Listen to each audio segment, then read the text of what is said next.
Une saison au cœur d'une reconstruction sous tension pour la Scuderia Ferrari. Première saison de Frédéric Vasseur avec donc à la tête de la Scuderia Ferrari. Et cette saison n'aura pas été de tout repos pour lui qui est dans l'obligation de reconstruire Ferrari, non pas sur une seule saison, mais vraiment sur la longueur. Carlos Sainz, Charles Leclerc, le duo cette saison aurait été plutôt intéressant, surtout du côté de Charles Leclerc. Et pourtant, Carlos Sainz, qui aura vécu une saison intéressante aussi, mais moins bonne certainement que Charles Leclerc, aura finalement été le seul vainqueur hors Red Bull de cette saison 2023 de Formule 1. Et pourtant, on a toujours le sentiment que c'est peut-être un petit peu le mal-aimé, mais de sa faute d'ailleurs à Carlos Sainz, d'être le mal-aimé de la Scuderia Ferrari, face de l'autre côté, au fils prodigue, El Predestinato Vinci.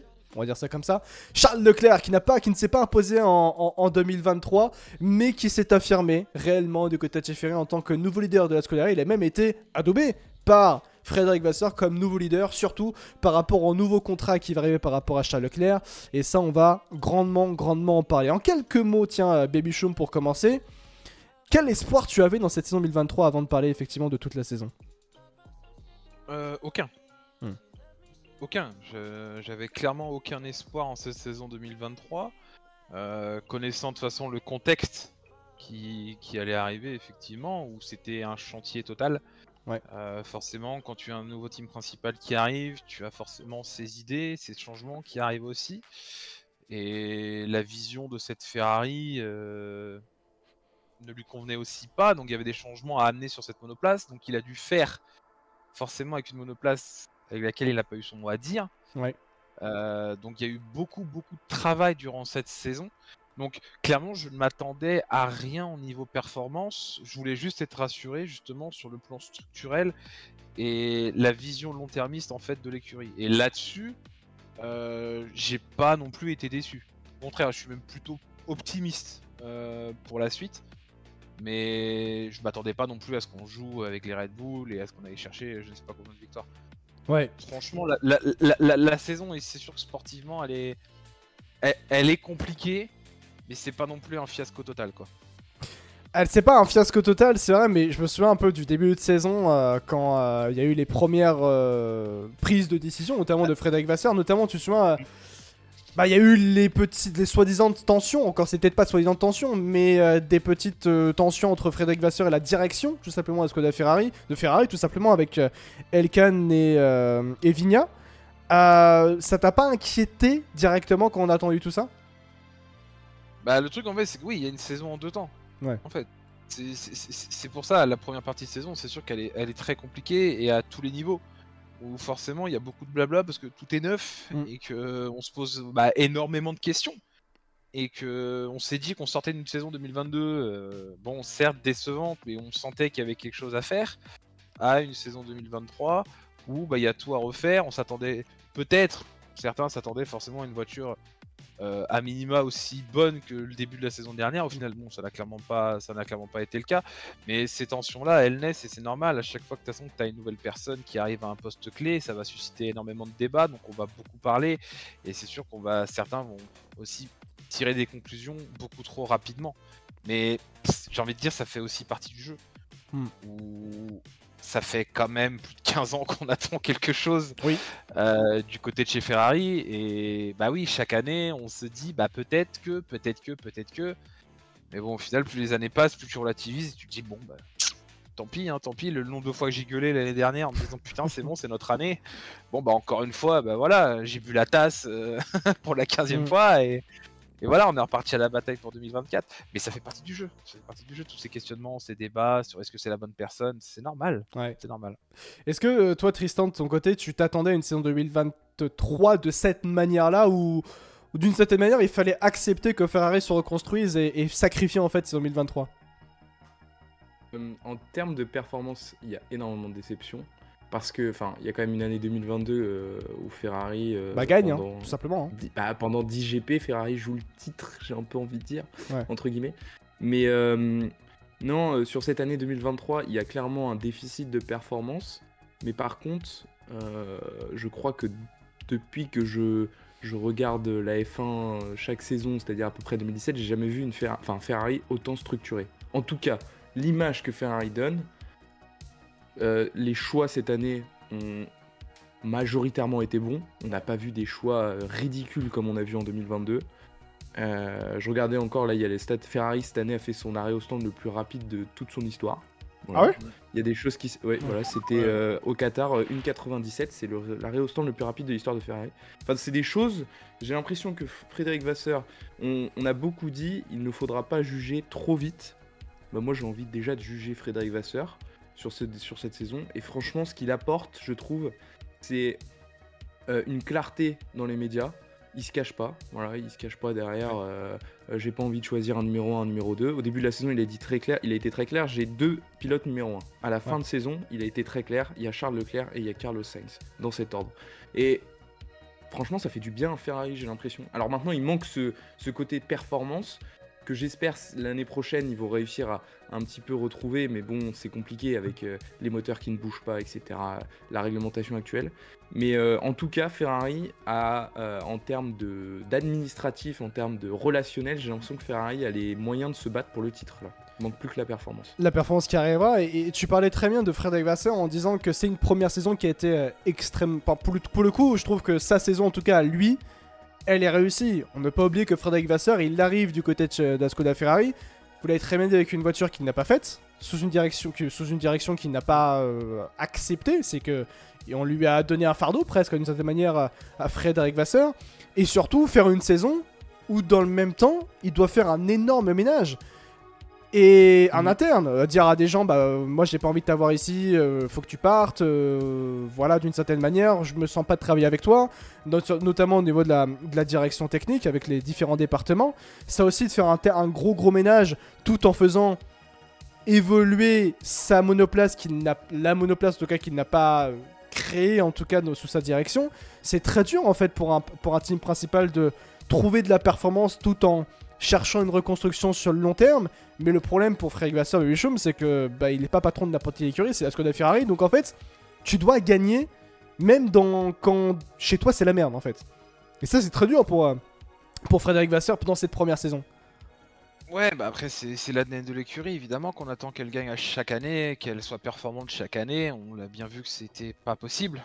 Et que encore cette année c'était pas possible. Il y a eu forcément pas ce miracle non plus Singapour, mais voilà, cette opportunité qui s'est présentée à Singapour.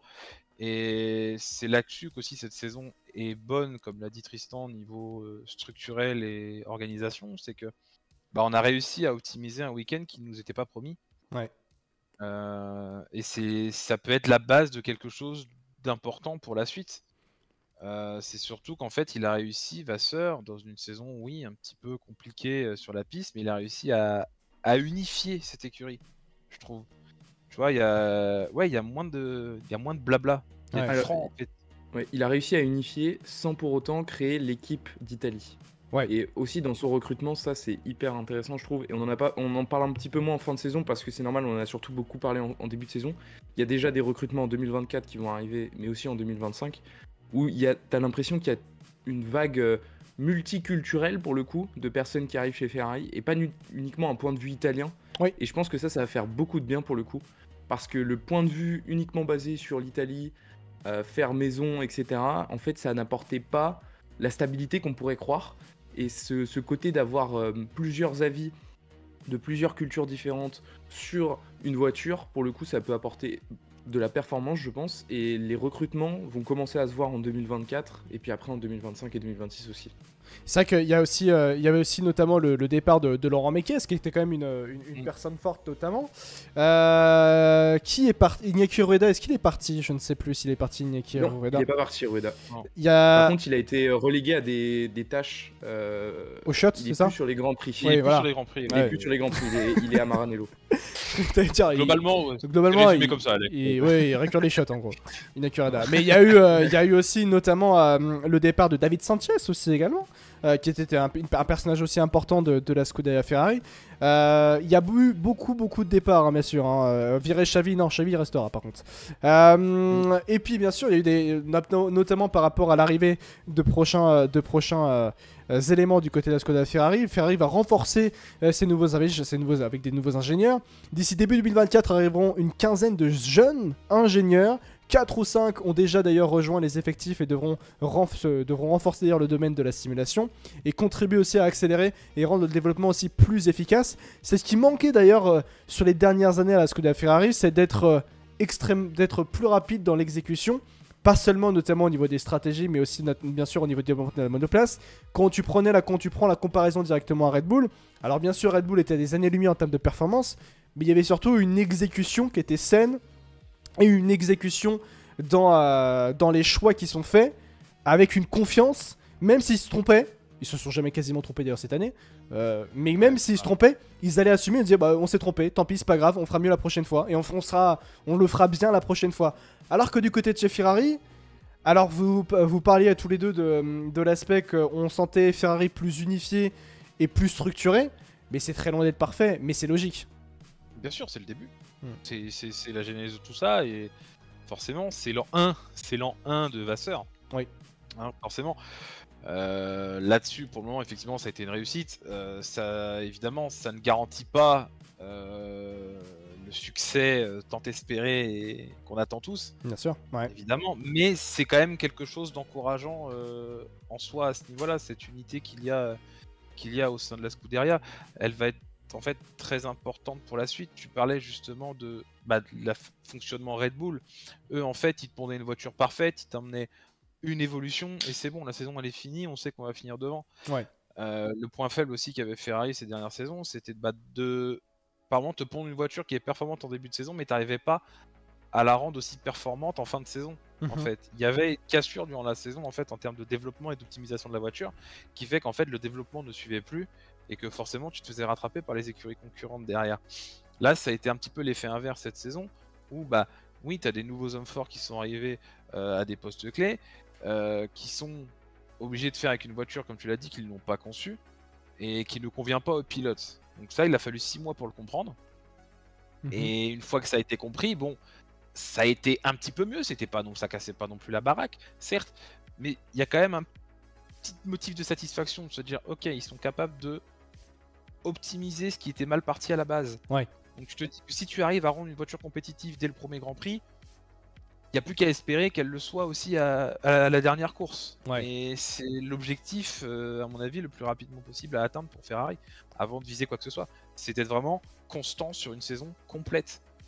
Et tout en gardant le positif de ce qu'il y a eu aussi cette année-là. Parce que, comme on l'a dit, oui, il y a eu l'arrêt le plus rapide, mais c'est surtout que cette saison, niveau arrêt au stand, il y a eu très très peu de conneries de faites. Oui. Ça a été un petit peu le point faible de Ferrari et sur lequel forcément tout le monde se moquait de Ferrari à ce niveau-là.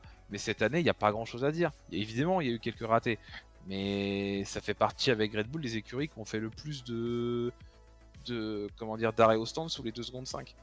Ouais. D'ailleurs, Hicham le dit, moi je sens plus de confiance et de sérénité sous Frédéric Vasseur que d'ailleurs sous Mattia Binotto. Vasseur a réussi ce qui était attendu de sa part en tant que team principal d'un top team en situation de reconstruction. Il a bien décelé les points faibles et les a corrigés, a restructuré le fonctionnement et l'exécution de l'écurie, pas seulement au week-end de course mais également à l'usine. Maintenant, il sera désormais jugé sur la perfo et l'évolution de la monoplace, car ce sera désormais le fruit abouti de son travail. Après, il y a eu les Pays-Bas. C'est-à-dire que les Pays-Bas, ça aussi, mais après, encore une fois, c'est des changements qui se feront sur le temps. Oui, voilà, exactement. C'est exactement ce que je veux dire. Pas d'erreur, tu peux jamais apprendre. Ah oui, c'est pas parfait, loin de là, bien sûr. Ouais. Après, est-ce qu'il sera capable de gérer la Scuderia quand elle sera en lice, bien sûr, pour le championnat, avec toute la pression? On a souvent des hommes qui sortent de la mouise et ceux qui te font fonctionner sous la pression des résultats. Il y a du mieux, mais c'est quand même la base pour une top team de faire des bons arrêts et de bonnes stratégies. Alors, à ça, je vais répondre, quand tu es autant dans la merde en interne... Oui, voilà, aussi. Mais quand tu es autant dans la merde en interne, parce qu'il faut quand même se rendre compte que du côté de chez Ferrari, c'est un chantier, hein. On parle d'un chantier en interne, hein. On parle pas de 3 petits départements qui sont... Ouh, ça va un peu mal là-bas, un peu mal là-bas. Non, c'est de la merde partout.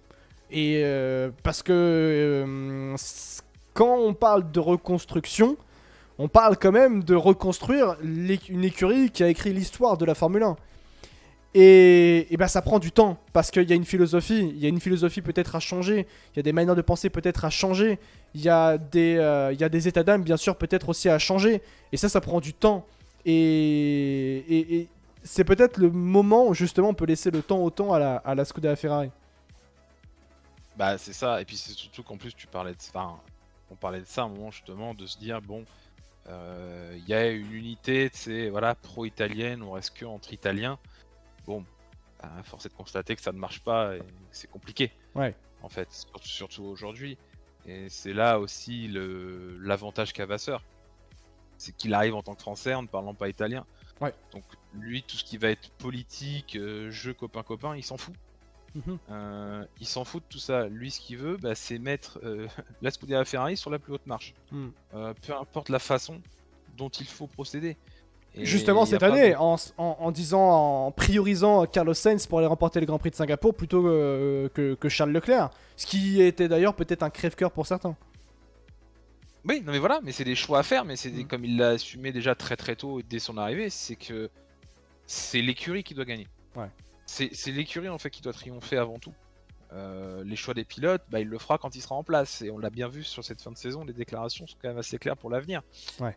Il a fait son choix, mais là, sur une première saison, il pouvait pas non plus tout révolutionner, et fallait forcément qu'il fasse avec les moyens dont il disposait.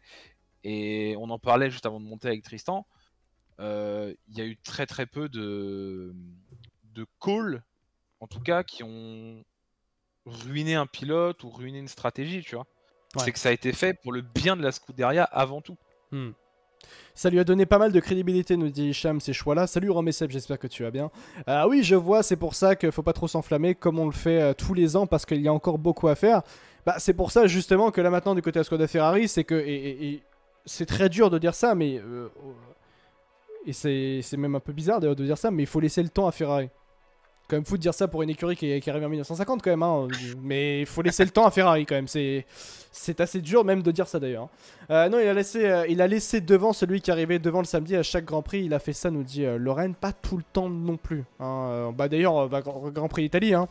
Charles Leclerc voulait aller chercher Carlos Sainz. Les deux ont fait des attaques et des défenses très très très très très limites, mais ça n'a pas tout le temps, il n'y avait pas de priorité à ce moment-là, hein. C'était les deux pouvaient se battre, quitte parfois à être à être pas loin de la correctionnelle aussi, bien sûr. Est-ce que 2023, ou plutôt même 2024, même, j'irais même plus que loin, est-ce que 2023 et 2024 ont été, et l'autre sera encore une fois une saison de transition? Ça dépend, tu parles. Je pense qu'en termes de. Ce sera une transition jusqu'en 2025-2026, parce qu'il y a des nouvelles personnes qui vont arriver. En termes de performance, ça va être aussi une transition, parce que j'espère qu'ils vont apporter quand même des améliorations. C'est le but d'une écurie, quand même, de toujours aller chercher la performance. Mais après, en tout cas, je pense que là, Vasseur est arrivé, il était très clair. C'est plus du copinage. C'est très cliché, mais les Italiens, c'était. Oh, mais Fabio, il travaille à côté, je le connais depuis que je suis enfant, il faut le laisser dans la Scuderia. C'est exactement ça. Et que ce soit au niveau des mécaniciens, au niveau de la stratégie, etc. Moi, les mécaniciens aujourd'hui, j'explique qu'ils arrivent à faire des meilleurs arrêts au stand que l'année dernière, uniquement par le fait qu'ils ont l'impression que s'ils sont mauvais, ils dégagent. C'est la mentalité, c'est bête et méchant, mais Frédéric Vasseur, faut pas oublier que c'est pas un ingénieur, c'est un chef d'entreprise avant tout. Il dirigeait Hart, c'était t'es mauvais, tu dégages. Donc c'est cette mentalité qu'il faut appliquer. Pour l'instant ça marche, en tout cas sur certains points ça a prouvé largement ses preuves. Je pense que c'est la méthode qu'il fallait donner à Ferrari pour que Ferrari passe dans une dimension différente de celle qu'elle était depuis beaucoup trop d'années, c'est-à-dire je bougerai pas de bon... en fait comme Mattia Binotto a été présent pendant 20 ans. Oui. Voilà, c'est des choses comme ça. C'est bête, mais ça se voit de plus en plus désormais en Formule 1. J'avais pas le souvenir à l'époque qu'il y avait autant d'échanges entre les écuries. On voit des gens qui bougent constamment en interne, etc. Et ça se voit de plus en plus, j'ai l'impression. C'est vrai que la silly season des ingénieurs est très impressionnante en ce moment. Oui. Et enfin, moi, j'avais pas le souvenir, en tout cas, après, j'ai pas commencé il y a très longtemps, mais j'avais pas le souvenir que ça bougeait autant. Ouais. Et donc, oui, ce sera toujours, je pense, 2024. Une période de transition. Après, je pense que sur certaines choses, on a déjà atteint la transition Frédéric Vasseur. On est déjà dans l'ère Frédéric Vasseur sur un grand nombre de points, notamment administratifs. Ouais. Il a quand même bien réussi à choper. Il a quand même réussi à choper David George, nous dit Hicham. Les mécanos aussi sont meilleurs car ils ont surtout bossé 1000 arrêts au stand d'ailleurs pendant l'hiver, nous dit KD. Exemple avec Iñaki Rueda et également David Sanchez. C'est qu'il y a énormément d'ailleurs en plus de mouvements, et notamment par rapport à Laurent Mekies, plus principalement. Laurent Mekies qui a signé du côté de l'univers Red Bull et en allant du côté de la Scuderia AlphaTauri, qui deviendra l'année prochaine Racing Bulls. Mekies qui sera à la tête de la deuxième écurie de Red Bull. Un mec de chez Ferrari qui va chez Red Bull quand même, hein, on rappelle. Puisque Mekies, non mais après Mekies quand même était, avant d'aller chez Ferrari, il était passé par la FIA, parce qu'avant il était chez Red Bull. Oui. Et aussi un point, c'est qu'il y a eu un jeu très intéressant entre Ferrari et Red Bull sur ce point. Pourquoi ? Puisque pour ceux qui n'avaient pas suivi cette affaire, il faut savoir que la libération, on dirait que c'est un otage, mais la libération de Laurent Mekies pour aller du côté de chez Ferrari s'est échangée contre une période de jardinage réduite des ingénieurs qui ont été recrutés par Ferrari en provenance de Red Bull. C'est un jeu politique extrêmement fort, bien sûr, qui a été fait entre les deux parties, bien sûr. Et ça qui est plutôt intéressant. La culture du blâme est bien plus efficace pour obtenir des résultats au 10 Athletics. Je suis pas d'accord, on va dire ça à Mercedes qui est entre 2014 et 2021. La culture du blâme, ça fonctionne hein, quand même. Là, du non-blâme, ça fonctionne. Attends, comment il s'appelle le mec de Red Bull qui devait aller chez Ferrari, l'italien? Je sais plus du tout, cette saison. C'est Cardile, non? C'est Cardile? Le mec de Red Bull qui devait aller chez Ferrari? Non, Cardile, il est déjà chez Ferrari. En 2024 ou cette saison? Non, cette année, qui devait pour 2025. Putain. Attends. Il y avait un Rob aussi qui était parti. Pierre Vacher, non, pas Pierre Vacher, peut-être pas. Buelbo. Ah oui, lui là, oui, c'est bon, oui, un truc Buelbo là. Lui là. Ou Bulbo, je sais pas, mais oui, voilà. Lui là-bas, là, au fond. Exactement. Mais c'est vrai que oui, c'est qu'il y a un jeu qui est fait de tous les côtés en Formule 1, surtout par rapport à la Scuderia Ferrari, qui est extrêmement intéressant. Et il y a aussi un truc tout bête, mais grâce à Frédéric Vasseur, c'est un sentiment, hein. Ferrari redevient attractif, presque. Pendant un moment, les gens ne voulaient pas aller chez Ferrari, parce que notamment ils préféraient même peut-être aller du côté de chez Aston Martin. Un truc tout bête, mais je vous rappelle que du côté de chez Aston Martin, on est en Angleterre, c'est le berceau de la Formule 1, il y a 7 écuries sur 10 qui sont en Angleterre. Aston Martin propose un projet extrêmement attrayant avec beaucoup d'argent, ce qui permet aux personnes qui habitent encore en Angleterre, qui sont en Angleterre, de ne pas changer de vie et d'être mieux payées. Ah bah c'est extrêmement attractif, surtout pour aller dans un projet qui est extrêmement attrayant. Deuxièmement, après pour aller chez Ferrari, ok tu vas chez Ferrari, ça peut être attrayant par le nom, mais tu sais que c'est tellement le bazar en interne que bah, tu peux pas y aller. Et deuxièmement, même si t'es bien payé, faut que tu changes totalement d'environnement de vie, de culture. C'est extrêmement dur de changer de vie et d'être culturellement à l'opposé de là où tu vis. Ça peut être extrêmement dur. Donc de ce principe-là, bah aller chez Ferrari ça devenait de moins en moins attractif. Maintenant, après c'est votre avis aussi, mais est-ce que là aujourd'hui avec l'arrivée de Frédéric Vasseur, il y a une attractivité qui est redevenue intéressante par rapport à Ferrari? Oui. Ouais, en fait, le truc, c'est qu'il y a peut-être une volonté de gagner, c'est tout con, mais qui était peut-être perdue, en fait. Dans le sens où, comme on l'a dit, dans l'écurie, c'était beaucoup de copinage, beaucoup de personnes qui étaient là entre eux depuis pas mal de temps, et on faisait du social. Ouais. En fait, on faisait du social avant. Binotto, ouais, c'est mon pote, il est ingénieur moteur, je le laisse, quoi. Voilà, et bon bah c'est pas forcément comme ça que tu fais les meilleurs résultats. Ouais. Et là on voit justement qu'avec cette grosse restructuration qu'il y a au sein de cette écurie, je pense que de l'extérieur on se dit bon il y a peut-être des opportunités pour moi d'aller passer une étape supplémentaire et d'apporter sa pierre à l'édifice pour aller faire gagner Ferrari, parce qu'on se dit il y a plus de places qui peuvent se libérer, aussi plus d'opportunités aujourd'hui avec Vasseur. Donc c'est plus une attractivité dans ce sens-là, et surtout se dire bah putain si Ferrari gagne, j'aurais fait partie de cette écurie-là. Et ça c'est fort. Mais maintenant est-ce que ça a pris le dessus sur un projet comme Aston Martin ou forcément une domination comme Red Bull? Ça c'est encore un petit peu tôt pour le dire. Parce que forcément, on a déjà une première partie d'ingénieurs qui est arrivée, et on en a d'autres qui vont arriver en 2025. Donc l'équipe de base qui est établie n'est pas encore opérationnelle à 100%. Et une fois qu'elle le sera, bah, là on pourra effectivement avoir un ordre d'idée de savoir si vraiment c'est la bonne manière. Sur le papier, ça a l'air quand même d'être la bonne chose à faire, en tout cas. Ouais, effectivement. Pendant plus d'une décennie, Ferrari était incapable de gagner. Maintenant, il y a le sentiment qu'avec du travail solide, ils peuvent peut-être gagner. Pour moi, cette saison, Ferrari et McLaren ont peut-être le même profil, début difficile et montée en puissance sur toute la saison. Après, c'est pas le même contexte. Hein. On a du côté de chez McLaren, on a fait le choix de ne pas avoir de voiture en début de saison pour justement à être sûr des capacités qu'on peut avoir dès le Grand Prix d'Autriche, je crois. On n'a plus de nouvelles de lui de Bulbo, peut-être. On l'embrasse en tout cas. C'est ça. Donc ouais. Parlons. Vas-y. Pardon. Et puis c'est surtout de se dire en fait, au final, peut-être un peu tôt pour pas faire de conclusion, mais avoir un jugement sur Vasseur, c'est de se dire si ça marche pas avec Vasseur, avec qui ça va marcher en fait. On en est là aujourd'hui, donc c'est limite le dernier espoir du renouveau de Ferrari, quoi, tu vois. Ouais. Si on se dit, si ça se plante avec Frédéric Vasseur à la tête, qu'est-ce que Ferrari va devenir, quoi. Ouais. Au final, et c'est pour ça qu'on a aussi une certaine attente de sa part, tout simplement. Tu mets un Français avec une grande gueule à la tête de Ferrari, pour moi ça peut faire que des chocs à pic. Hein. Oui, comme ça. Ouais. Moi je suis ingénieur. J'ai Ferrari qui me propose très souvent plus d'argent, qui me propose de travailler sous l'écusson quand même Ferrari. C'est pas n'importe quoi. Ouais. Plus à la tête du projet, j'ai un Français. Ça rappelle forcément une certaine période de domination et je ne parle pas de l'entre-deux-guerres. Et troisième et cinquièmement ou quatrièmement, je ne sais plus, il n'y a plus cette histoire de copinage où c'est-à-dire que les ingénieurs restent des employés d'une entreprise. Leur objectif, c'est de monter en grade. Leur objectif, c'est de au fur et à mesure, gagner en importance dans l'écurie. Et quand vous aviez du copinage, vous avez Pablo qui faisait des post-clubs toutes les 15 minutes, qui peut-être avait plus de chances de devenir...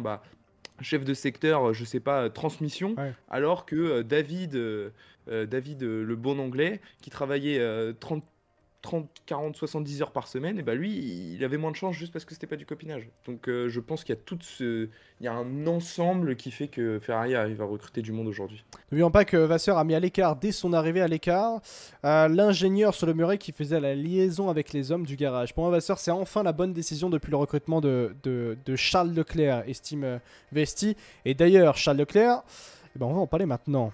Charles Leclerc, une saison qu'on pourrait presque résumer comme en ayant eu beaucoup de malchance. Alors, il n'a pas déjà été aidé Charles Leclerc au début de la saison, parce qu'il a eu entre les mains une voiture qui ne lui convenait pas, et aussi une monoplace qui était folle.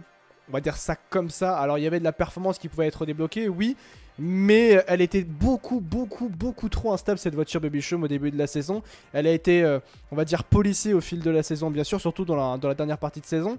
Mais c'est vrai que le début de saison de Charles Leclerc, il a été compliqué. Il est même allé chercher, j'ai envie de dire, une pole assez, pas miraculeuse, mais une pole auquel on ne s'attendait pas de cette voiture-là dès le début de la saison.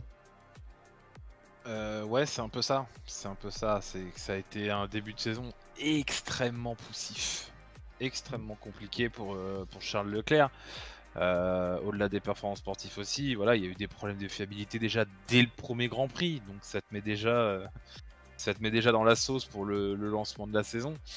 Mais ouais, on l'a vu sur une bonne partie de la première saison, à tenter des choses, à essayer de la faire surperformer, à essayer de surpiloter, tellement la fenêtre de réglage était infime. Ouais. Et que cette voiture forcément ne lui convenait pas, mais on voyait quand même qu'il essayait de tirer le maximum et ça lui a pas forcément souri en fait à certains moments. Et c'est sûr que là-dessus, t'apprends beaucoup, mais comme il apprend beaucoup depuis qu'il est chez Ferrari en fait, je pense qu'il apprend beaucoup dans le négatif, tu vois. Notamment sa radio au Brésil. Hein. Pourquoi je suis si malchanceux au final?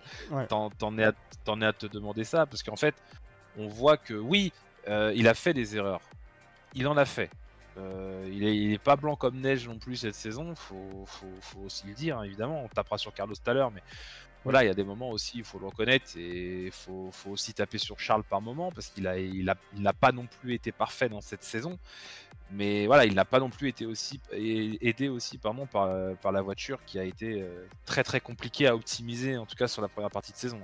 Il y a en particulier justement quand on regarde au niveau des points et même au niveau des moments, je crois, où il a été retired, donc quand il a eu les abandons, c'était pas des situations qui étaient absolument folles, hein, justement. Est-ce que j'ai position? Non, j'ai tapé position. Allez, vas-y. Non, bah il y a eu forcément ce problème électronique déjà des Bahreïn, hein, qui t'aide, Ah bah oui, comme hein. je disais, qui t'aide clairement pas à lancer ta saison.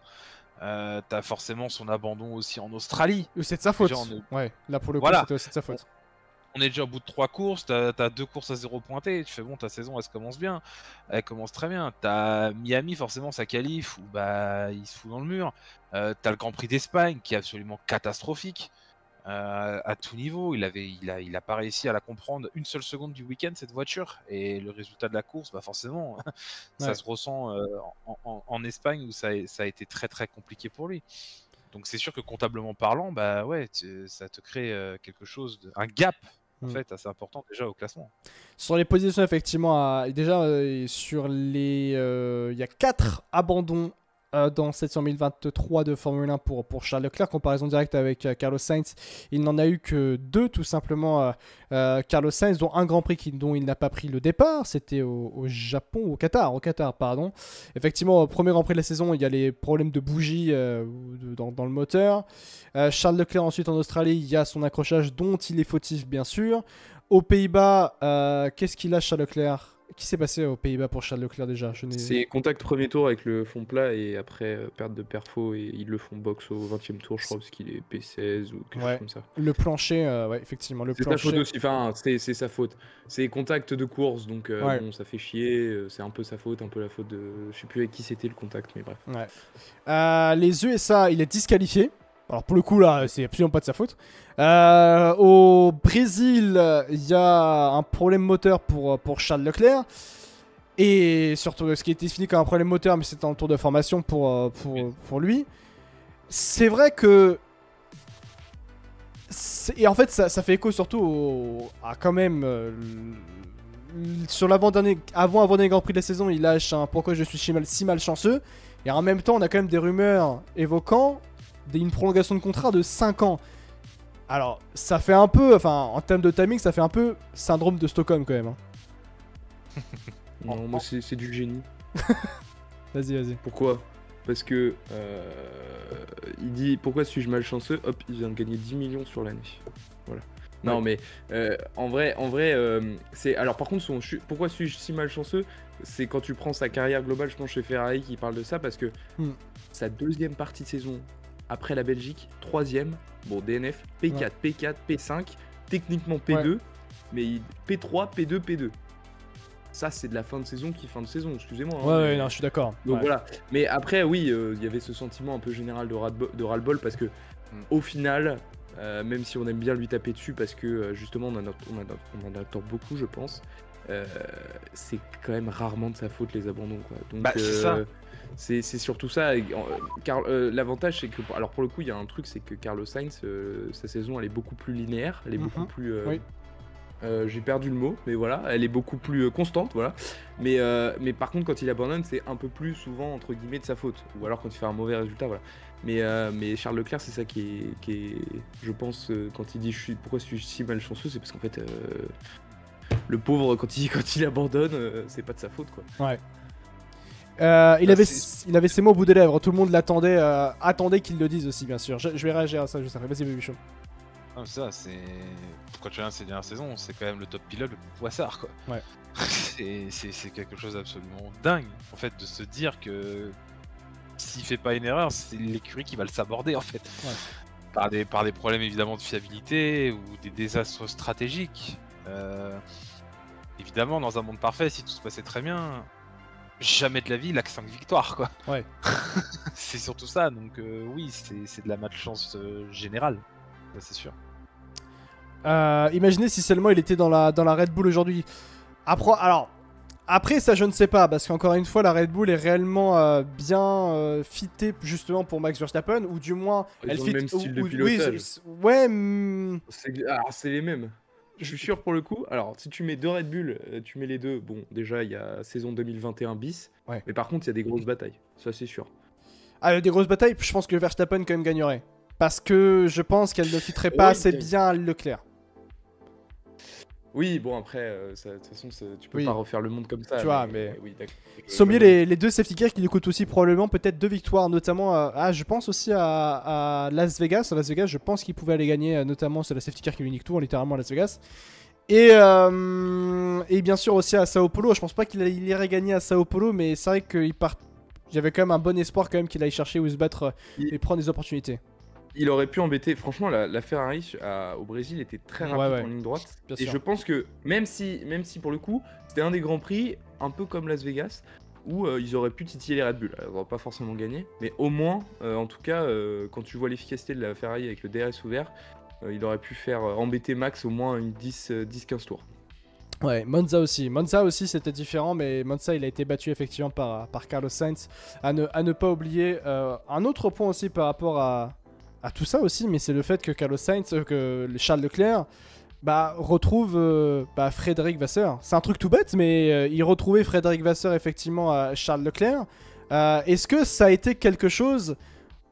Alors, il y a eu des rumeurs par rapport surtout à la relation qu'il a avec Mattia Binotto, qu'on peut pas réellement confirmer encore une fois pour dire ou du moins que ce sont des informations, mais il y a une énorme discorde au point que Charles Leclerc était après le Grand Prix de Grande-Bretagne, il était extrêmement furieux, il a hurlé dans le motorhome tellement il était furieux de ce qui s'était passé notamment sur la piste en Grande-Bretagne quand il s'estimait voler la victoire par rapport à Carlos Sainz. La relation était devenue nettement plus tendue entre Mattia Binotto et Charles Leclerc. Est-ce que... Oui, le no, oui, bien joué, effectivement, merci beaucoup Luc. Mais est-ce que l'arrivée de Frédéric Vasseur a, semblerait-il, oui, calmé Charles Leclerc, mais est-ce qu'on est passé sur un autre Charles Leclerc, une autre version de Charles Leclerc, plus apaisé et ayant peut-être plus confiance en les institutions?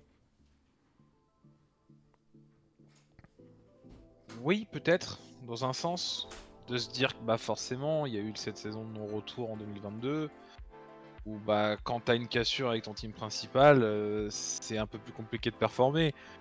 Maintenant, quand tu vois forcément à chaque fois les déclarations de Charles qui peuvent te sortir, c'est que bon, il ressent pas de pression particulière en fait. Ouais. C'est qu'il se sent bien dans cette famille qui est Ferrari, malgré les difficultés qu'il connaît, et que en fait l'arrivée de Vasseur pour lui n'est qu'un plus. C'est pas forcément se mettre dans un cocon ou ce genre de choses, c'est juste que déjà niveau relationnel avec ton team principal, ça passera évidemment beaucoup mieux. Mais l'objectif premier pour lui, de toute façon, c'est de gagner avec Ferrari, et que tu mets Vasseur, Pierre, Paul, Jacques, voilà, c'était de gagner dans tous les cas.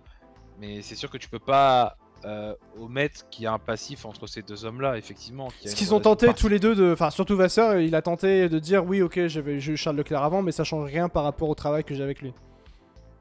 Voilà, c'est ça. Le seul truc qui a pu, on va dire, avantager Charles avec la venue de Vasseur, c'est une prolongation longue durée. Peut-être si Vasseur n'était pas là, on n'aurait pas forcément eu à ce niveau-là. C'est que peut-être là, il se sent effectivement que sa chance va venir avec forcément cette arrivée de Vasseur. Mais ça va rien changer pour lui en termes de, je pense, de motivation et de dévotion pour Ferrari. Est-ce que ça t'a étonné, Tristan, quand Frédéric Vasseur a dit au Brésil, je crois, ou à Las Vegas plutôt, que Charles Leclerc était... ou du moins que Ferrari avait besoin d'un leader comme Charles Leclerc? Ouais, c'était à Abu Dhabi après la qualif ratée de Sainz. Mais oui, et alors en même temps, j'ai une théorie. J'aime les théories du complot. Mais non, je pense que Charles Leclerc, 25 ans au début de l'année, n'aurait jamais fait les erreurs qu'il a fait, par exemple, à Miami, si Fred Vasseur n'était pas son team principal. Je pense qu'il est arrivé en début de saison avec, premièrement, l'idée de... Je pense qu'il y a une idée réellement de « je ne veux pas décevoir Fred », mais, mais vraiment une sorte de pression interne qu'il se met tout seul, que je pense qu'en début de saison, il a eu du mal. Vasseur, pendant la pause estivale, a dû lui dire clairement entre les quatre yeux roule comme t'as toujours roulé, tu vois. Et que derrière, ça l'a libéré. Et je pense que s'il arrive à avoir cette mentalité de... avoir cette petite pression de faut que je rende fier à Frédéric Vasseur, entre guillemets, mais en même temps qu'il se mette pas une trop grosse pression, Je pense que ça peut faire des chocs à pic, comme j'aime bien le dire. Et, mais vraiment, et je pense qu'on voit un nouveau Charles Leclerc, parce que je crois que tu posais la question juste avant à Bichoum, mais je pense qu'on voit un nouveau Charles Leclerc en 2024. J'ai pas peur de le dire. Et déjà, la prise de position de Vasseur à Abu Dhabi, premièrement, je l'aime beaucoup. Et au final, que le résultat soit Sainz et leader, j'aurais pas dû. Enfin, dans le sens, j'aurais eu la même réaction où enfin, on met des mots sur ce que le team principal veut. Et là, pour le coup, on sait que 2024, c'est Charles Leclerc l'important. Alors, si ça avait été Carlos Sainz, en tant que fan de Charles Leclerc, j'aurais été mécontent. Mais au moins, pour l'équipe, il y a une base, il y a une référence. Les ingénieurs, ils savent pour qui ils bossent. Ça aurait été quand même extrêmement questionnable si Carlos Sainz devenait leader de la Ferrari. Totalement. Mais dans le sens où, peu importe qui tu choisis quelqu'un. Et Mattia Binotto, quand on voit, excusez-moi, mais quand on voit Silverstone 2022, Mattia Binotto avait peur de dire qu'il préférait Carlos Sainz. Et pour le coup, moi, j'ai pas peur de le dire. Il y a aussi j'ai pas peur de le dire. Tu sais qu'il y a aussi un point qui est extrêmement important par rapport à ce que tu dis, c'est que sachez que Carlos Sainz et Mattia Binotto sont toujours très proches aujourd'hui. Hein. Bah bien sûr. Carlos Sainz qui dit très ouvertement en plus que avec Mathieu on s'appelle régulièrement pour se prendre des nouvelles et tout. Attendez, pourquoi il y avait des rumeurs Carlos Sainz chez Audi, Mattia Binotto nouveau team principal de chez Audi. C'est logique, hein, ça suit une ligne de continuité. Et franchement, pour le coup, je suis très content que Fred Vasseur ait dit ça à Abu Dhabi. Je suis aussi content qu'il l'ait dit fin de saison parce que au moins Carlos Sainz sait à quoi s'attendre l'année prochaine et qu'il va pas arriver avec le premier Grand Prix, voilà. Donc au moins c'est clair, c'est basé, les ingénieurs cet hiver ils savent pour qui ils bossent et j'espère que ça va amener un cadre de plus et encore ça continue, j'espère que ça amène un nouveau Charles Leclerc, un peu plus détendu aussi parce que en fait cette saison il était très stressé quand même. Ouais. C'est vrai. Et puis, ce qui nous permet aussi de parler du deuxième pilote du côté de Skoda Ferrari, qui est aujourd'hui le deuxième pilote, hein, on va pas se le cacher maintenant. Carlos Sainz. Alors, pourquoi j'ai décidé de parler de Carlos Sainz maintenant? Vous inquiétez pas, on va parler de la prolongation de contrat de Charles Leclerc juste après, parce qu'elle va de pair, bien sûr, avec Carlos Sainz, bien sûr. Mais avant, il faut quand même parler de la saison de Carlos Sainz. Personnellement, quand j'y réfléchissais tout à l'heure en faisant le programme de ce soir, j'étais en train de me dire, mais est-ce qu'il a fait une bonne saison, Carlos Sainz? J'ai envie de dire oui. Il a fait une bonne saison, Carlos Sainz. Alors oui, il y a eu des erreurs, et je trouve qu'il y a eu aussi une mauvaise foi espagnole. Enfin, typique espagnol, hein. Fernando Alonso aussi faisait les mêmes. Hein. Dans le sens où, Belgique, face à Piastri, quand il dit « Ah, mais c'est de la faute de Piastri », non, c'est pas de la faute de Piastri, c'est ta faute, hein. T'avais pas à faire ça. Hein. Bref, il y a un peu d'erreur, oui, d'accord. Mais dans la globalité, Carlos Sainz fait une bonne saison. Et aussi un point à mettre au crédit, mais pas seulement un petit crédit, hein, mais un énorme crédit. C'est le seul vainqueur de cette saison 2023 hors Red Bull. C'est le seul. Et c'est un point qui est quand même assez important à noter. Alors, oui, t'as le sentiment qu'il peut être un peu mal aimé. Mais c'est de sa faute à Carlos Sainz finalement. C'est de sa faute s'il est mal aimé. Parce qu'il y a eu beaucoup de choses, Baby Show. Mais je pense que ça joue sur le fait que des gens n'arrivent pas réellement à dire si oui ou non Carlos Sainz a fait une bonne saison, Baby Show. Parce que il y a eu le fait qu'il a un peu trop joué avec le feu, avec la direction de Ferrari. Sportivement, sa saison est bonne. Humainement, sa saison est catastrophique. Je pense que sa saison, elle peut se résumer à ça. Il a fait le taf. Ouais. Il a fait le taf. Là-dessus, effectivement, comme tu l'as dit, oui, effectivement, c'est le seul pilote à avoir gagné hors Red Bull. Donc là-dessus, bien joué à lui. On l'avait dit d'ailleurs durant le live, le débrief de Singapour. Voilà. C'était parfait, c'était le travail qu'il fallait faire. Ouais. On a su, comme j'ai dit, hein, en allant juste avant sur Charles Leclerc, on a su le féliciter effectivement quand il y avait des bonnes performances, mais on a su aussi lui tomber dessus quand il a fait des conneries. Cette saison, il en a fait des conneries, elles ont été beaucoup, pas forcément en course, mais voilà, tu sais, beaucoup durant les séances d'essai, notamment les qualifs aussi, où le nombre de fois qu'il aurait dû prendre des pénalités cette saison et qu'il en a pas eu, c'est toujours un mystère. C'est toujours un mystère. Hein. Je sais pas, je pense que la FIA, enfin du moins que Sainz a des sextapes de tous les commissaires de la FIA. Moi je pense qu'il. Non mais si Pierre Gasly à tout hasard est dans le chat, qui vienne nous expliquer. Comment il peut pas se faire pénaliser comme ça lui? Il fait bon écoutez. Non mais tu vois c'est un truc de fou. Mais après non, si on se concentre effectivement que sur l'aspect sportif. Ouais, la saison de Carlos Sainz, elle est bonne. Le seul bémol, effectivement, c'est qu'il passe derrière Charles Leclerc à la fin de la saison et qu'au final, il finit P7. Mais sur l'ensemble de la saison, oui, elle est bonne. Elle est bonne. La saison de Carlos Sainz, justement, on la voit en termes de position. J'ai eu très peur que lors 17ème, j'ai eu très peur. C'est bon, on est là. J'ai eu un. J'ai eu un truc. Qu'est-ce que je voulais dire? La saison de Carlos Sainz, effectivement, en termes de position. Alors, déjà en position au championnat, Charles Leclerc termine 5ème. Carlos Sainz, lui, a terminé 7ème. Et un point aussi qui est un peu intéressant par rapport à tout ça, c'est le fait, je vais dézoomer, en termes de nombre de points. Ah non, ça c'est le nombre de points, pardon. Les positions, effectivement, c'était juste là, on va y venir. Voilà, par rapport à Carlos Sainz. En moyenne, Charles Leclerc termine 0,5 positions plus haut, tout simplement, que Carlos Sainz, alors qu'il a abonné plus de fois, d'ailleurs, Charles Leclerc. Hein. C'est plutôt intéressant à noter. Et le fait, c'est que, et Hicham le dit d'une certaine manière, la régularité, alors elle est là au début de la saison, on va dire ça comme ça, sauf à l'exception de l'Australie et de Monaco, où il termine 8ème. Mais sinon, c'est compliqué, hein, ça va des hauts en bas sur la deuxième partie de saison, quoi. Ouais. Comme l'a dit Baby Choum, très bonne saison. Enfin, très bonne saison. C'est une bonne saison de Carlos Sainz. Ouais. Mais comment dire, c'est pas catastrophique. Voilà, Jérôme, c'est pas catastrophique, je suis d'accord. C'est pas catastrophique. C'est très régulier au final quand même, hein, ouais. En termes de régularité, c'est pour ça. Moi je l'avais dit à un moment, mais Ferrari doit garder Carlos Sainz pour moi. Ouais. Parce que en termes de régularité pour un second pilote comme du coup Frédéric Vasseur a pris position désormais, je pense qu'il n'y a pas mieux sur la grille. Peut-être à part chez Mercedes avec Hamilton et Russell, mais encore une fois c'est compliqué parce qu'il n'y a pas de numéro 2 vraiment chez Mercedes. Ouais. Donc Carlos Sainz, voilà. Après, oui, Carlos Sainz n'est pas amoureux de Ferrari. C'est la différence avec Charles Leclerc. Oui. Et c'est le problème. Charles Leclerc dédie un casque chaque saison à Ferrari. Enfin, Carlos Sainz fait des piments sur son casque. Voilà. Je pense que la différence, elle va se jouer là. Et je pense aussi que c'est pour ça que Fred Vasseur va pencher un peu plus pour ça. Après, c'est une bonne saison, je trouve. Enfin, franchement, finir 6 et finir 5 et 7 avec la SF23 qu'ils ont, je trouve pas que c'est une mauvaise saison. Et encore une fois, c'est cette victoire à Singapour. Sans oublier aussi un point par rapport à Carlos Sainz.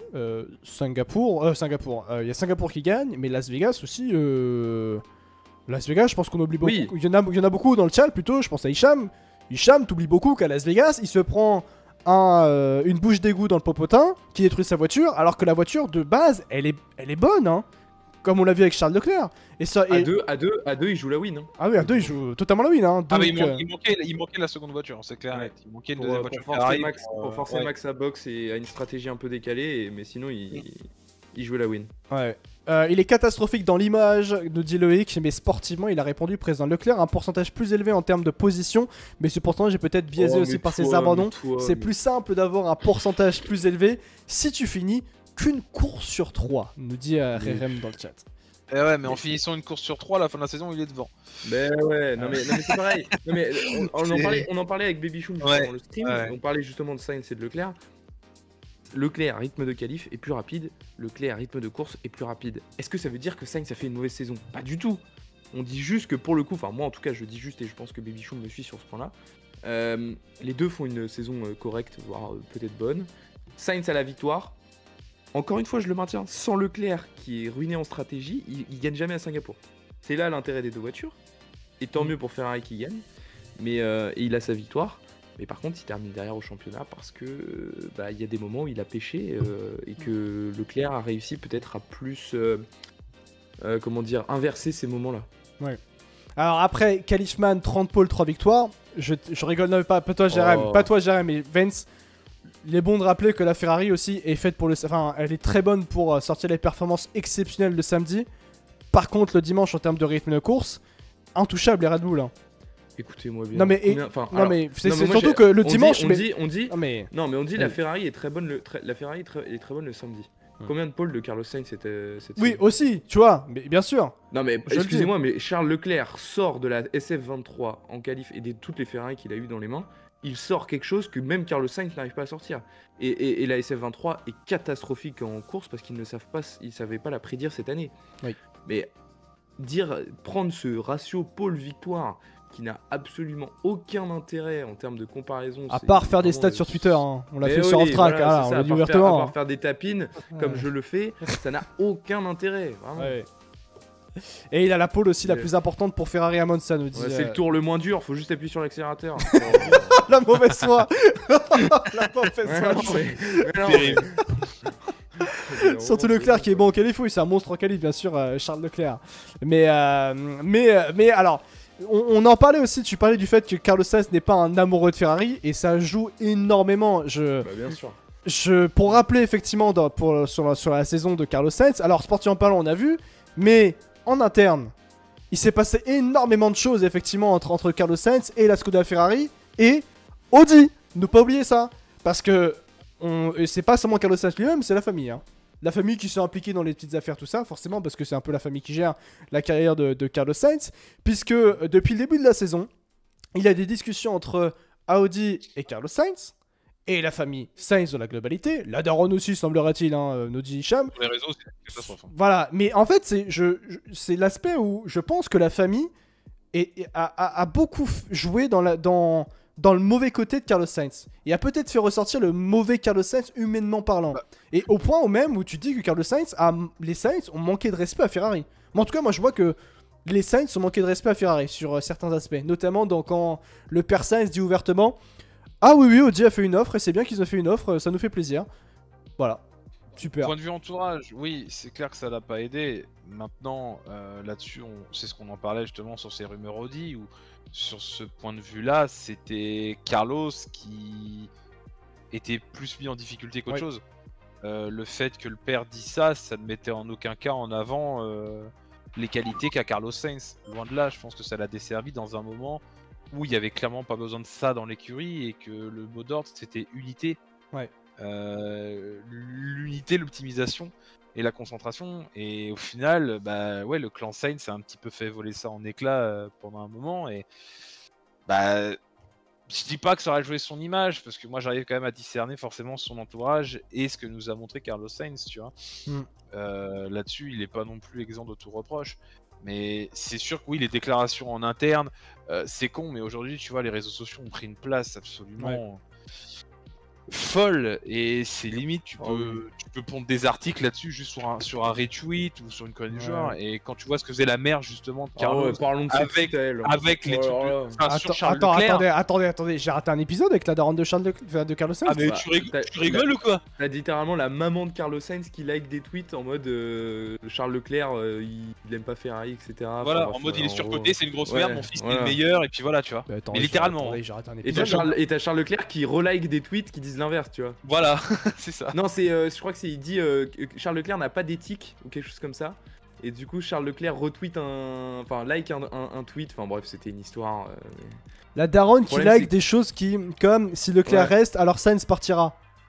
Voilà, en gros, par exemple, Ouais, d'honneur, voilà, l'honneur. Leclerc n'a pas d'honneur. Ah, bah d'accord, ok, allez.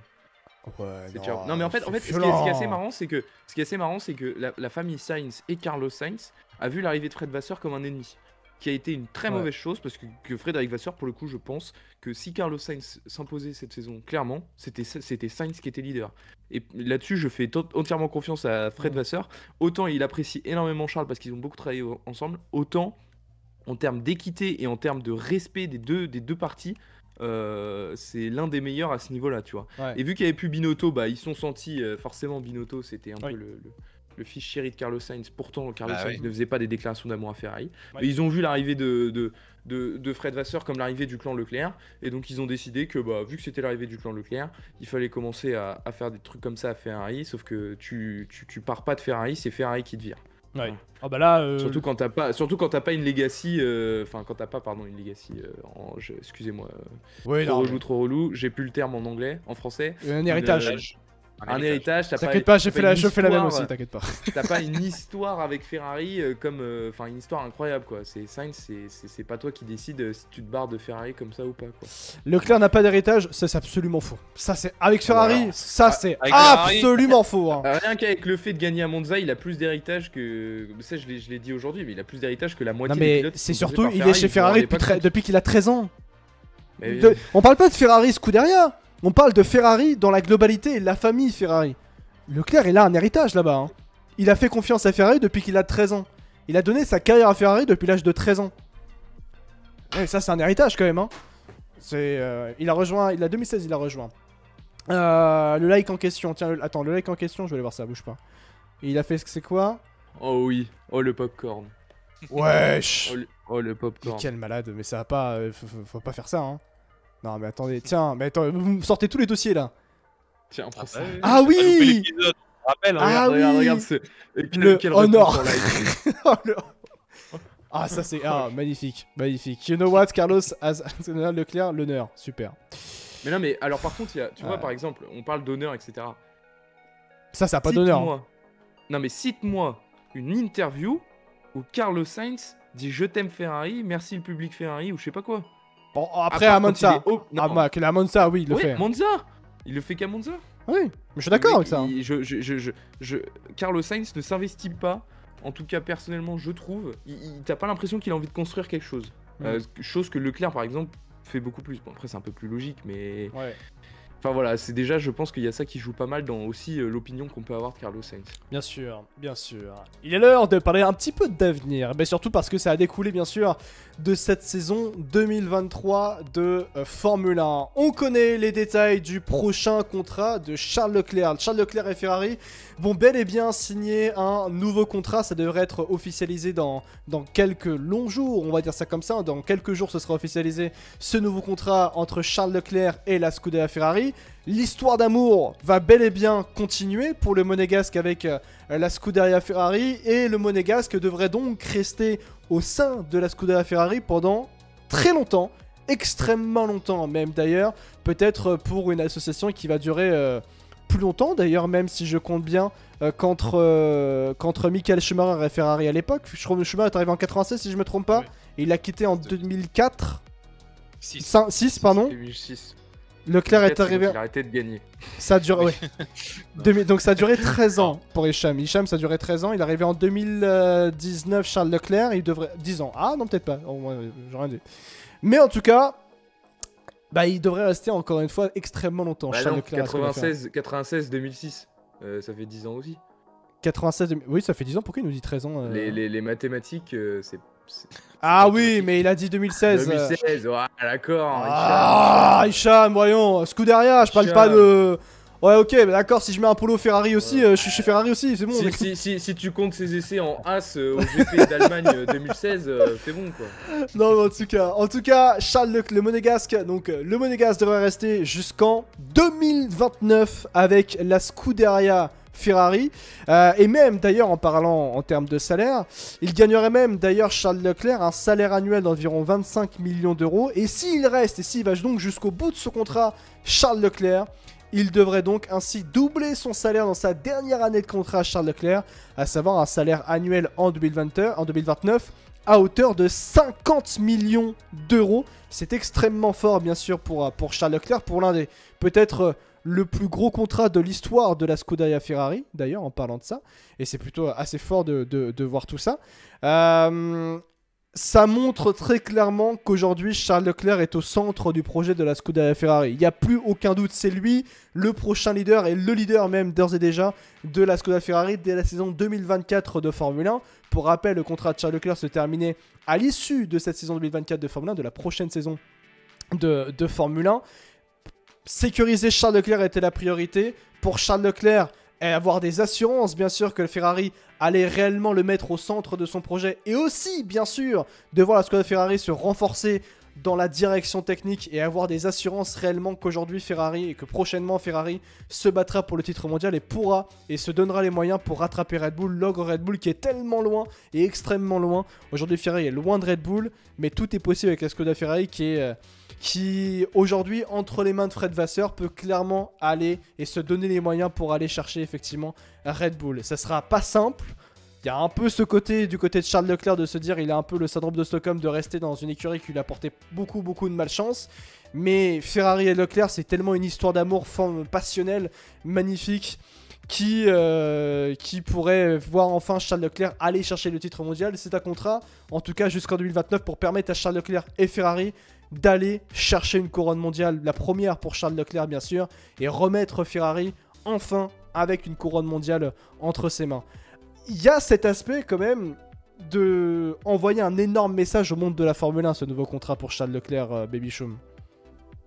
Bah, forcément au monde de la Formule 1. Je pense que les autres équipes s'en foutent pas mal, globalement. Oh non, non, Red Bull s'en fout pas. Hein. Non, mais... Je pense que Red Bull s'en fout pas. Hein, devant, Faut pas non plus espérer voir Charles Leclerc chez Red Bull. Il y a un moment, faut rester aussi un minimum les pieds sur terre et lucide là-dessus. Faut arrêter la picole, mon cher Alex. Il y a Lewis Hamilton.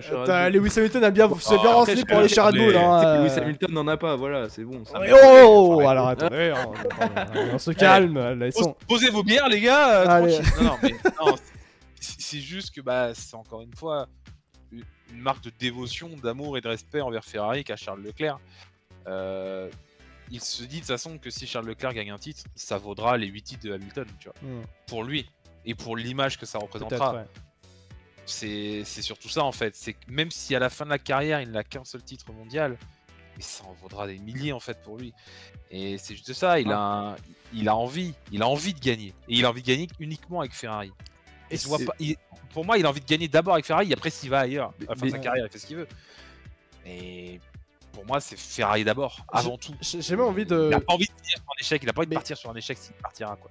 En fait, c'est là où on voit justement, où tu le dis très bien, c'est gagner avec Ferrari, ça vaut tous les titres du monde. Et de ce fait-là, en fait, c'est une prolongation du cœur. Oui. C'est une prolongation des émotions, c'est une prolongation. Non, mais voilà, mais c'est une prolongation. Réserve. Bien sûr, mais c'est ça en fait qui est terrifiant, c'est que.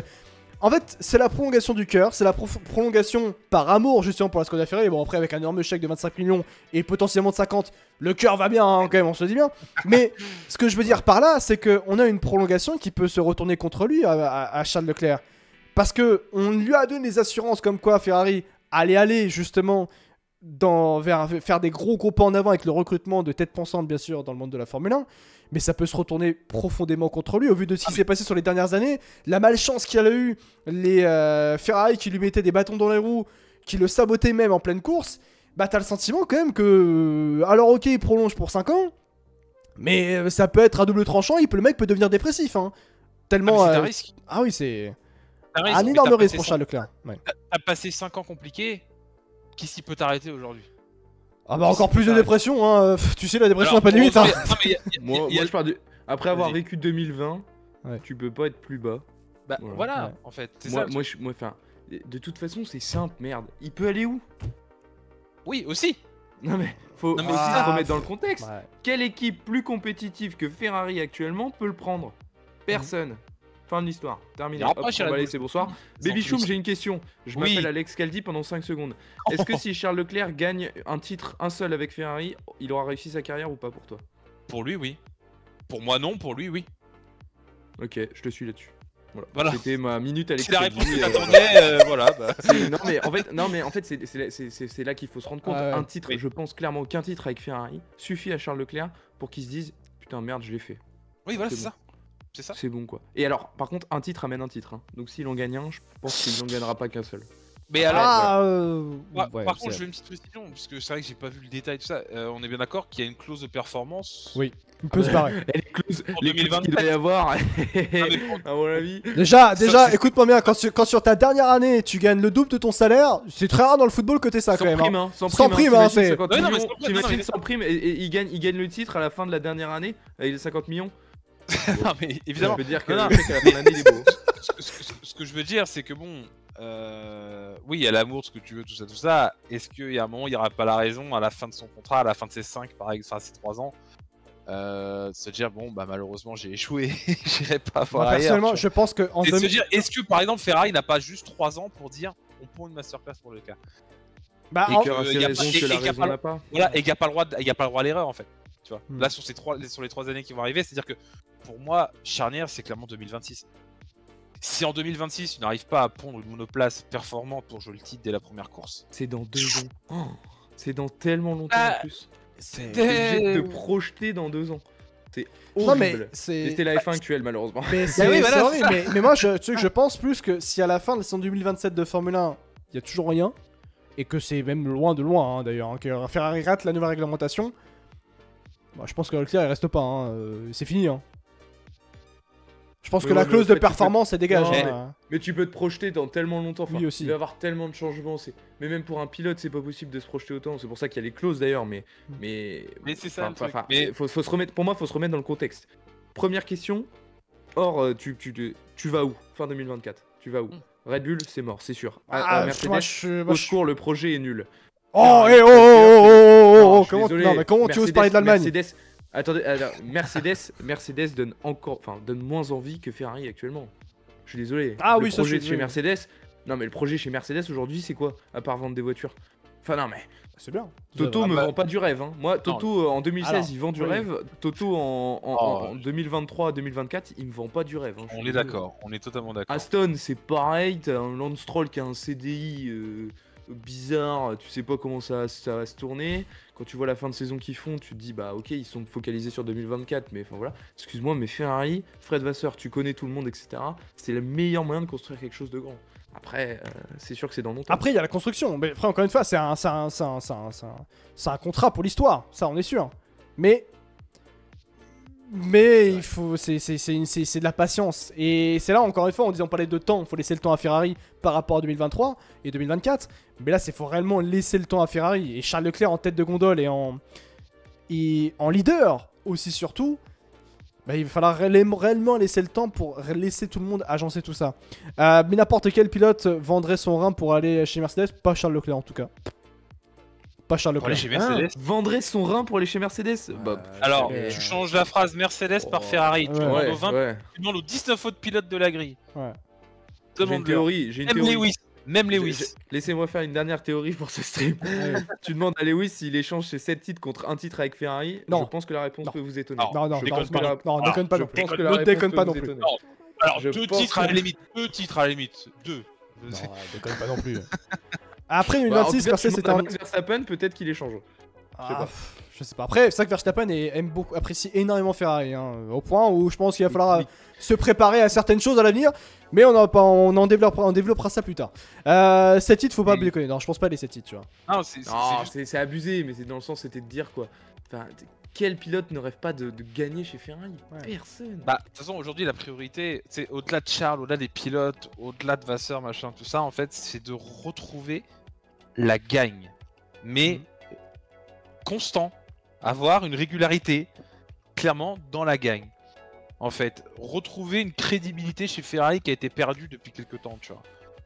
Et une fois que tu auras retrouvé cette crédibilité, bah tu vas attirer un petit peu de crainte aussi chez les concurrents. Et ça, c'est le plus important, en fait. C'est de te faire craindre. Parce qu'à partir de là, tu peux faire quelque chose de grand derrière. Et ça va faire partie, justement, de ce processus. De recommencer, en tout cas, à faire peur à la concurrence. Et ensuite, ça déroulera, on l'espère. Depuis Massa, on peut peut-être le dire. Un titre sous le cheval cabré, c'est inestimable, bordel. Oui, effectivement. Je pense que le fait que Leclerc ait rejoint Ferrari si tôt, seulement après une année en Formule 1, ça joue peut-être tellement sur son avenir maintenant chez Ferrari. Il y a aussi cet aspect, on imagine seulement Leclerc qu'en combinaison rouge aussi, maintenant. Il y a cet aspect-là aussi. Max aussi attend aussi de se battre avec Charles, peut-être. En fait, il y a ça aussi, mais là, enfin... Je sais pas si Tristan me rejoindra, mais là clairement, je parle clairement pas objectivement, mais le truc c'est que j'aime tellement Charles, je veux tellement qu'il soit titré, je veux tellement qu'il fasse gagner Ferrari, tout ça, mais je veux pas non plus qu'il ruine sa carrière et que une fois sa carrière finie, on se dise putain, on a tellement de regrets, c'était un gars qui pouvait être champion du monde plusieurs fois, il l'a jamais été de sa carrière. Et je me dis, je serais limite à un moment donné, si tout se passe mal et que rien ne fonctionne, pars frérot. Pars pour le bien de ta carrière, pars pour aller chercher des titres ailleurs, mais voilà, reste pas chez Ferrari. Même si c'est mon souhait le plus cher, évidemment, que ça se passe bien, que ça marche bien, mais voilà, en parlant en tant que supporter de Charles, voilà, fais les bons choix. Qu'est-ce qu'il y a? Les émotions. Non mais je pense que même lui, même son entourage, je pense que de toute façon, si ça se passe mal, c'est même pas lui qui va dire de partir, c'est Fred Vasseur qui va lui dire non mais Charles, barre-toi de là. Et si Fred Vasseur n'avait pas la confiance qu'il a actuellement en l'équipe et en la construction de l'équipe, il aurait dit à Charles de pas signer un contrat de 5 ans. Hein. Aussi, oui. Ça, j'en suis sûr. Et je pense qu'il y a ça qui joue aussi, c'est que le fait que Charles a une confiance en Fred Vasseur, il sait que si ça se passe mal, de 1, Fred Vasseur lui en voudra pas, de 2, Fred Vasseur sera de bons conseils, et de 3, Fred Vasseur va pondre une masterclass, let them cook. Ça arrive, faut y croire. Je pense que surtout quand ce sera officialisé, il y aura un soulagement, je pense, chez Ferrari, mais un énorme soulagement de dire que, ok, lui, il reste pendant 5 ans. Point. Oui, c'est ça. Puis bon, on est plus à 2 ans. On est plus à 2 ans près. Hein. Vraiment, c'est la dernière promis. Fred Vasseur a été recruté pour faire 25% de son recrutement, c'est pour re-signer Charles Leclerc. Parce que Charles Leclerc, il faut pas l'oublier, est un argument de vente pour Ferrari. Et les gens, j'ai vu quand même des gens. Non mais j'ai vu quand même des gens se dire 50 millions pour Charles Leclerc. Mais on est où? Mais les gars, vous vous rendez compte de qui est Charles Leclerc? Enfin l'image de marque qui est Charles Leclerc quand même. Enfin je veux dire bon, quand même, ça sera vite rentabilisé, vous inquiétez pas, hein, très clairement. Hein. Le merch Monaco spécial aujourd'hui a rentabilisé ses 50 millions. Au moins. Non mais ouais, enfin c'est une image. Et en même temps, t'imagines comment tu vends le truc. Le mec, il a rejoint Ferrari à 21 ans. Et il gagne avec Ferrari. Son parrain rêvait de gagner chez Ferrari.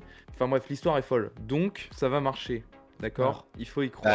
On attend la ending, c'est ça en fait. On va y croire. Il faut y croire. Ouais. Bah, on y croit, c'est sûr. Mais comme je disais, on n'est pas à 2 ans près. Après, de l'autre côté. De l'autre côté, parce qu'il y a un deuxième pilote. Lui, par contre, il est en train de se faire baiser. Excusez-moi du terme, mais bon, j'ai pas. Oh, mais lui. Déjà, quand tu vois les photos sur la grille où il monte. Lui, regarde son casque. C'est compare le casque avant avec celui-là. Ah, voilà, c'est fin de l'histoire. En gros, comment dire ça? Moi, je vais traduire ça comme ça. On a quand même l'impression que Ferrari, ils sont en train de dégager de. Enfin, plutôt, ils sont en train de. Ferrari est en train de faire comprendre à Carlos Sainz qu'ils ont pas envie de lui. Qu'ils ont pas envie de le garder. Qu'ils ont pas envie de miser sur lui sur l'avenir. Non, je suis pas d'accord. Totalement différent. Pour moi, Ferrari est en train de faire comprendre que Carlos Sainz sera le Rubens Barrichello de Charles Leclerc. Voilà, exactement. Moi, je suis pas d'accord. Moi, je suis pas d'accord. Quand tu dis à un pilote, écoute, toi, tu voulais 2 ans, on va t'en donner qu'une seule. Qu'est-ce que tu veux faire? Encore une fois. C'est la vie, hein, t'as qu'à être rapide. Hein. Oui, non, mais d'accord. Mais pour moi, ça veut juste dire, écoute, si tu veux être leader, ce sera pas chez nous. Et si tu veux aller chez Audi, vas-y. Moi, c'est ça. Moi, c'est juste ça. Moi, je pense qu'ils sont réellement, je pense que Ferrari est en train de dire justement à Carlos Sainz. Écoute, si tu veux, en fait, on veut pas te garder. On veut juste que tu dégages. On veut pas que tu restes. Pourquoi? Parce qu'on va donner un contrat seulement d'1 an. Mais 1 an. Mais quand tu donnes 1 an à Carlos Sainz, mais c'est encore une fois, Carlos Sainz, c'est pas le pire des pilotes, hein. On est quand même sur un pilote qui cette saison a fait une bonne saison. Sportivement parlant, sportivement, il a été très bon. Par contre, le problème, c'est que humainement parlant, en interne, ça n'a pas été quelqu'un de irréprochable et très loin de là. Il a été très problématique, Carlos Sainz, en interne. Et donc, quand tu vois Ferrari qui lâche, bah finalement, on va te donner seulement 1 an parce que voilà, on va finalement te donner qu'1 an. Vu que tu nous as tanné comme pas possible toute la saison pour qu'on te renouvelle, on t'a dit non et que t'as commencé à les discuter avec tout le monde, en particulier avec Audi, que tout ton entourage derrière n'a pas arrêté toute la saison de dire que oh, Audi ils ont fait une offre, oh on est content d'avoir reçu une offre d'Audi, c'est bien qu'Audi vienne nous voir parce qu'ils ont ça veut dire justement qu'ils ont confiance en nous et qu'ils ont envie de nous avoir. Peut-être que Ferrari devrait un petit peu se bouger le popotin. Bah oui mais on joue pas avec Ferrari. Ferrari, c'est Ferrari. Cette année, humainement parlant, ça, je suis désolé, il n'a pas été irréprochable. Ça a été quelqu'un qui a été problématique pour Ferrari, avec les tensions en interne qu'il y a pu y avoir, peut-être, comme on l'a dit juste avant, mais la famille qui est quand même venue un peu se mettre en opposition avec Charles Leclerc, aussi également. Le contrat de Sainz se termine fin 2024, Audi arrivera en 2026. Moi, ce signe-là de dire à Carlos Sainz, le fait de dire à Carlos Sainz, on va te prolonger seulement que d'1 an et pas 2 ans comme tu voulais, pour moi, c'est un signe tout simplement que Carlos Sainz, n'est pas aimé chez Ferrari, que Ferrari n'a pas envie de garder Carlos Sainz et qu'on invite sérieusement à Carlos Sainz à quitter Ferrari si il veut être leader quelque part. Parce que Ferrari, on va clairement un message en disant, écoute, tu seras pas leader chez nous, on n'a pas envie que tu sois leader chez nous, c'est Charles Leclerc leader incontesté, toi tu ne l'es pas, et si tu as envie d'être leader quelque part, et bah tu t'en vas. Nous, en tout cas, ce que tu veux être, en tout cas en tant que pilote, tu ne pourras pas l'être chez nous. Et il y a un seul endroit où Carlos Sainz peut être le leader d'une écurie, c'est tout simplement Audi. Point. Ouais, mais en même temps, proposer ce contrat, c'est le meilleur moyen de savoir si Sainz peut accepter d'être numéro 2. Oui, aussi ça. Et pour moi, s'il accepte, pour moi, ça veut littéralement dire j'accepte d'être numéro 2. Alors après, ce qu'il va accepter, ce qu'il va pas accepter, ça... C'est un peu le problème de Ferrari, entre guillemets. Oui. Mais au moins, ils seront sûrs sur le fait qu'il accepte d'être numéro 2 ou pas. Et c'est le meilleur moyen de le savoir. Est-ce que Sainz mérite ce traitement? Peut-être pas face aux résultats qu'il a, franchement. Je trouve que c'est vrai que c'est un peu dur. C'est ça, c'est que Et sportivement c'est parlant, pas- c'est- désolé, Mais sportivement c'est parlant, pas le il monde des mérite 2 bisounours, ans. la Formule 1, Oui, c'est ça le mais, problème, quoi. C'est pas le monde des bisounours. Il est pas. Ce que je veux dire, c'est que si Carlos Sainz n'est pas, et tu l'as dit, il est pas irréprochable. Et s'il était irréprochable et qu'on lui proposait qu'un an, oui, là, ce serait vraiment dur. Après, c'est comme j'ai dit, c'est le meilleur moyen de savoir s'il veut être numéro 2 ou pas. Et Ferrari est en train de le tester, clairement. Il y a. le truc, Vas-y, pardon. Je trouve qu'en fait, dans la situation, encore une fois, en plein chantier qu'est Ferrari aujourd'hui, ouais, je me mets à la place de Carlos. C'est vrai, je comprends pas trop pourquoi vous voulez pas me donner 2 ans. Ouais. En fait, parce que le truc, c'est que oui, un numéro 1, numéro 2, c'est bien. Le numéro 1, numéro 2, il est très important justement quand tu es en capacité pour le titre. Comme par exemple, tu vois, quand Bottas est arrivé chez Mercedes. En fait, il est arrivé en qualité de numéro 2 et puis on lui tendait la carotte, du 1 an, du plus 1, du plus 1, du plus 1 parce que Mercedes était déjà au top.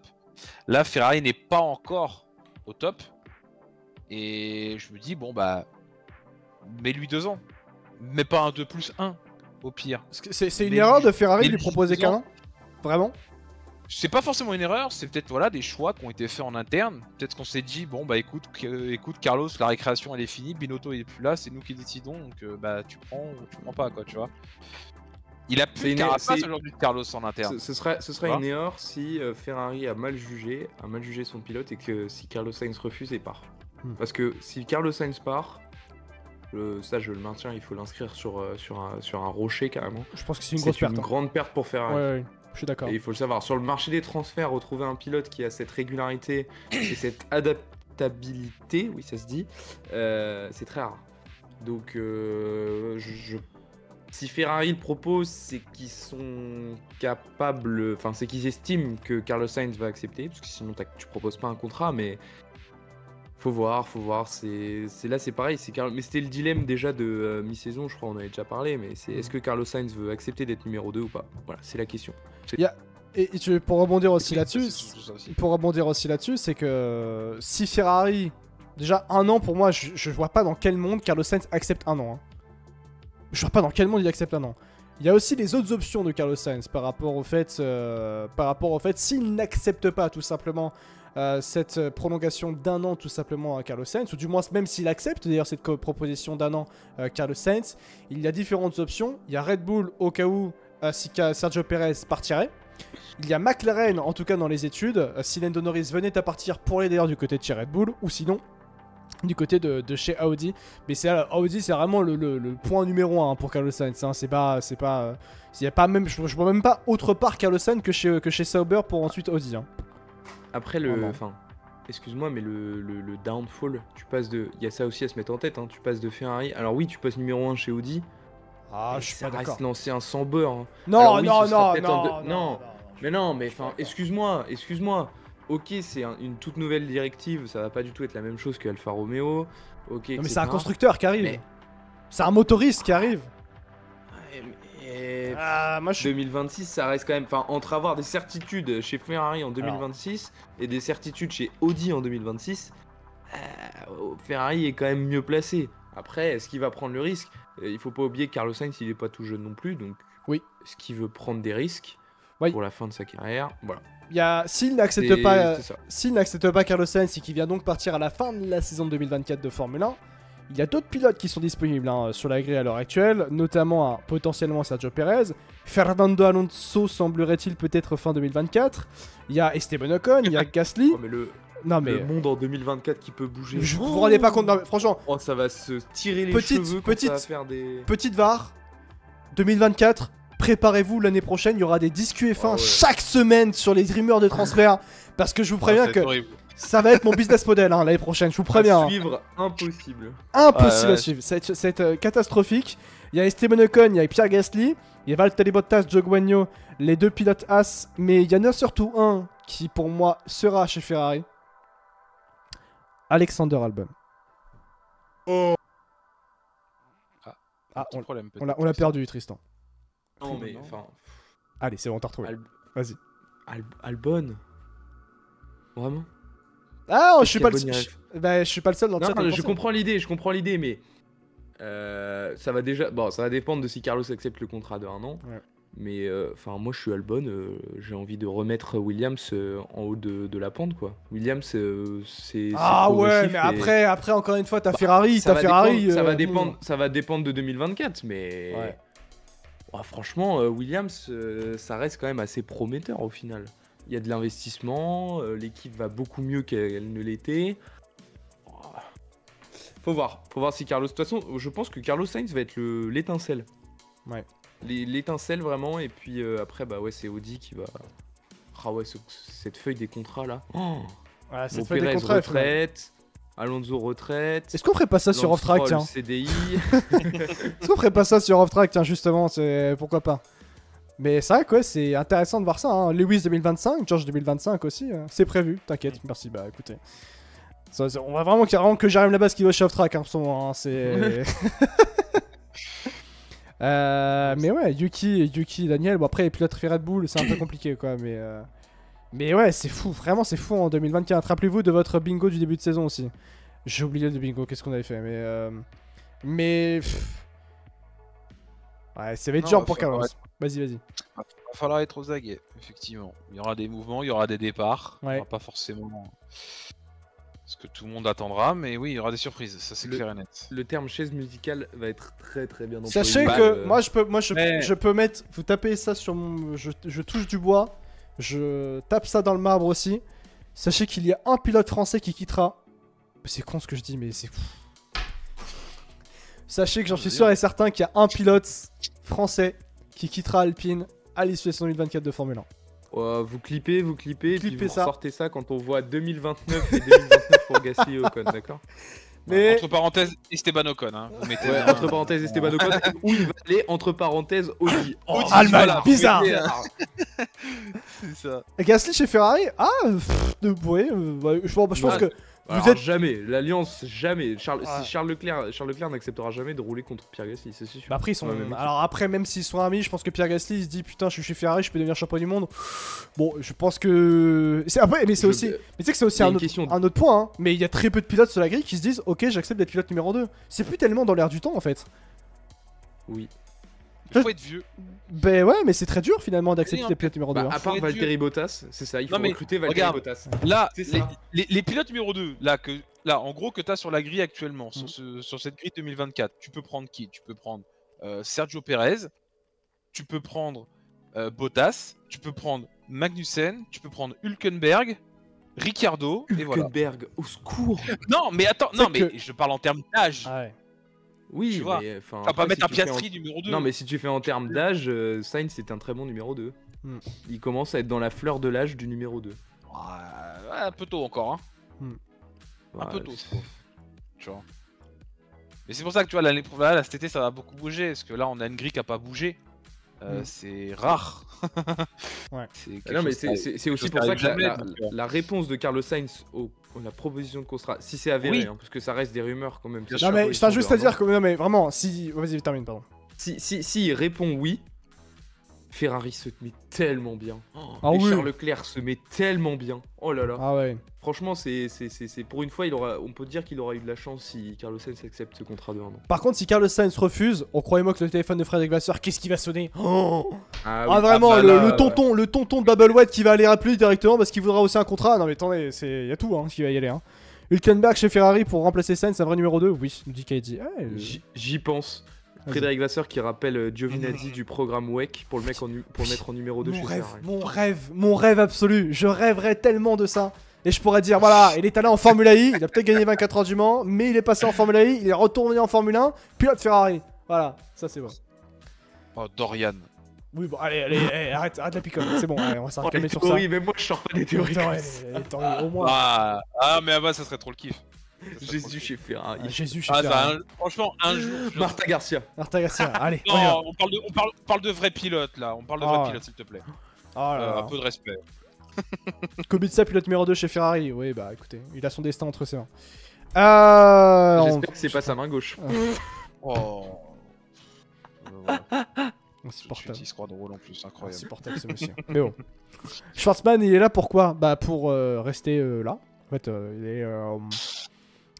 Bon, question suivante. Next question, t'imagines? Frédéric Vasseur, il est là pourquoi? Next question.